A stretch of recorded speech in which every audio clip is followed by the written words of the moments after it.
অনেকে জিজ্ঞেস করে আমাকে ওরা এরকম কাজ করলো কেন। আমি মনে করি ইট ইজ দ্য স্টুপিডিটি, বোকামি, নির্বুদ্ধিতা, মূর্খতা। যদি নিজেরা ঝগড়া করেন, নিজেদের মধ্যে মারামারি হয়, তাহলে বিসমিল্লাহির রহমানির রহিম বলে কবে কে হাজির হয়ে যাবে তা আপনারা জানেন না। ডক্টর মোহাম্মদ ইউনূস বিরাট মানুষ, নোবেল প্রাইজ পেয়ে বিরাট মানুষ, মাইক্রো ক্রেডিটে বিরাট মানুষ, কিন্তু দেশের রাজনীতিতে এতই ছোট যে মাপাই যায় না। আমি খারাপ বললাম? আমার শিক্ষক খুব সম্মান করি, কিন্তু যিনি ভালো ফুটবল খেলেন উনি যে ভালো ক্রিকেট খেলবেন তা তো হয় না, সাধারণত হয় না। অতএব উনি ওগুলো বোঝেন, রাজনীতি বোঝেন না। আমরা মনে করেছিলাম রাজনীতি বোঝার জন্যে আমাদের সাথে কথা বলবে, ফখরুল ভাইকে ডাকবে, আমাকে ডাকলেই তো আমি দৌড় দেবো, আমি তার ছাত্র। আরও যাদের যাদের পছন্দ করেন ডাকবেন, কথা বলবেন। উনি কারোর সাথে কথাও বলেননি। পার্টি করতে গিয়েছিলেন, একটা SMS দিয়ে পার্টি করছিলেন, ওই পার্টি হয়ও নাই।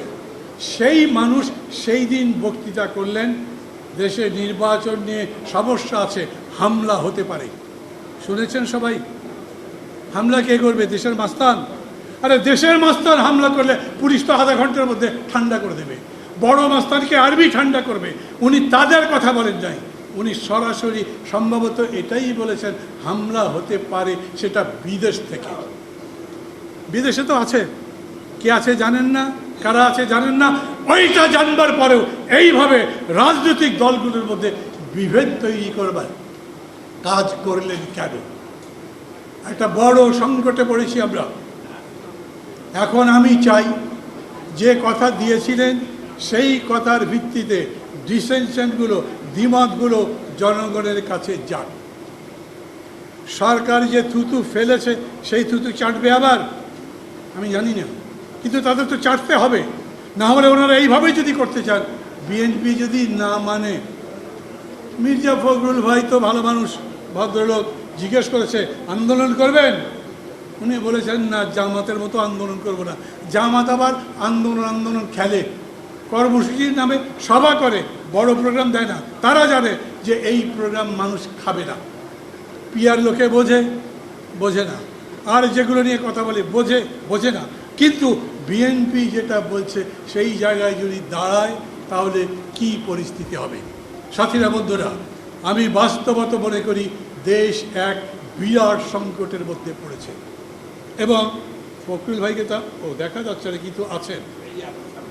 এখন নির্ভর করে ফখরুল ভাইরা কি করবেন। এই সংকট থেকে যদি মনে করেন এই সরকার জাতিকে উদ্ধার করবে, এই সরকারের সে ক্ষমতাই নাই। অনেকে জিজ্ঞেস করে আমাকে ওরা এরকম কাজ করলো কেন।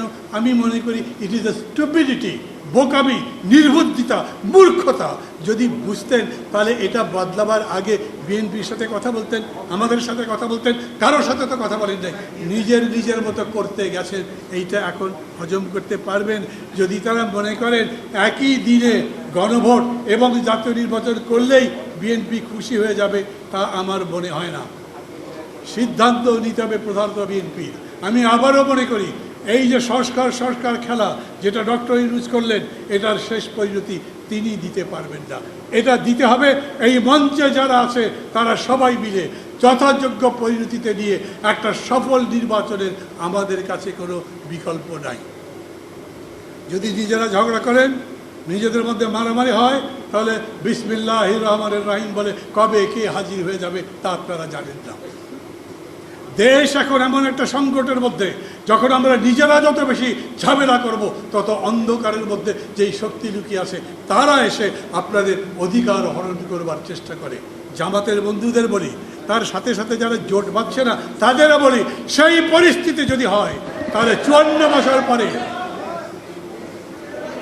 সেই পরিস্থিতি যদি হয় তাহলে 54 বছর পরে আপনারা শামুকের খোলস ভেঙে বাইরে বেরোতে পেরেছেন, আর একবার ওই খোলসের মধ্যে ঢুকতে হবে।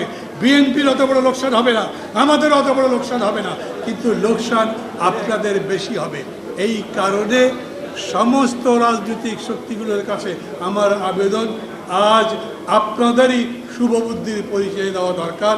এই সংকট থেকে বেরিয়ে এসে যাতে আমরা যথাযথভাবে নির্বাচন করতে পারি, সেটা আমাদের করতে হবে।